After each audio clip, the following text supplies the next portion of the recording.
धनंजय मुंडे यांच्या मेहुण्यासह 5 जणांवर आता गुन्हा दाखल झाला। शेतजमिनीचा ताबा घेण्यासाठी दमदाटी करून मारहाण करणारे जितेंद्र ओमासेंसह 5 जणांविरोधात गुन्हा दाखल झालाय। आपल्यावर जाणून बुजून हा गुन्हा दाखल झाल्याचं ओमासेंचं म्हणणं आहे। सांगलीच्या मिरजमधल्या बेडग इथं शेतजमिनीच्या वादातून माजी मंत्री धनंजय मुंडे यांच्या मेहुण्यासह 5 जणांवर गुन्हा दाखल करण्यात आलाय। शेतजमिनीचा ताबा घेण्यासाठी दमदाटी आणि मारहाण करून शेतातली झोपडी पाडल्या प्रकरणात युवा राष्ट्रवादीचे माजी पदाधिकारी जितेंद्र ओमासे यांच्यासह 5 जणांविरोधात गुन्हा दाखल झाला। या दरम्यान सदस्य निकाल आपल्या बाजूने लागला, त्यामुळे जाणून गुन्हा दाखल करण्यात ओमासे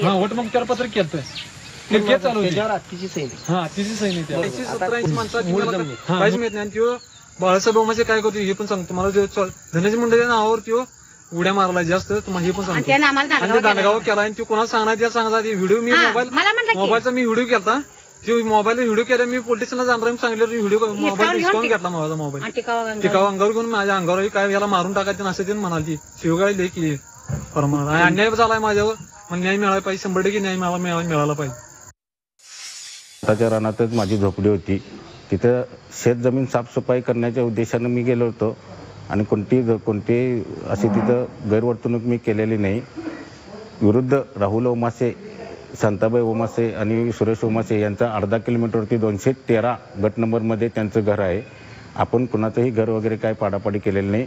कोर्ट आदेशानुसार त्या जमिनीचा कब्जा, ती जमीन माझ्याच ताब्यात आहे।